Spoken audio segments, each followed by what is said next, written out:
বলিউড ইন্ডাস্ট্রির যে কয়েকজন তারকা সন্তান হরহামেশাই লাইমলাইটে থাকেন তাদের মধ্যে অন্যতম হলেন বলিউড অভিনেতা অজয় দেবগন ও অভিনেত্রী কাজল দম্পতির কন্যা নাইসা দেবগন। ইন্ডাস্ট্রিতে এখনও অভিনেত্রী হিসেবে পরিচিতি তৈরি করতে না পারলেও জনপ্রিয়তা কিন্তু নেহাত কম নয়। ছোটবেলা থেকেই দেখতে বাবার মতো হলেও নাইসা যতই বড় হচ্ছে ততই দেখতে মায়ের মতো হচ্ছেন তিনি। আর এই কথাটি যে সত্যি তা প্রমাণ হয়ে গেল সম্প্রতি ভাইরাল হওয়া একটি ছবি থেকে।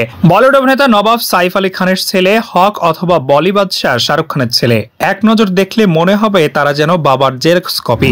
শুধু ছেলেরা কেন, রাশাকে দেখলেও মনে হবে যেন অভিনেত্রী রাভিনা ট্যান্ডনকেই দেখছেন আপনি। তেমনি নাইসা ও কাজলকেও হঠাৎ করে দেখলে মনে হবে যেন দুই বোন। সম্প্রতি সামাজিক মাধ্যম এক্স হ্যান্ডেলে একটি ছবি পোস্ট করেছেন অভিনেত্রী কাজল, যেখানে দেখা যাচ্ছে পাশাপাশি বসে রয়েছে কাজল ও তার মেয়ে নাইসা। একটি বিখ্যাত চাইনিজ রেস্তোরাঁয় দুজনকে পাশাপাশি বসে থাকতে দেখা যায়। ছবিটি দেখে কাজলকে নাইসার দিদি ভেবে ভুল করেছে নেট দুনিয়ার বাসিন্দারা।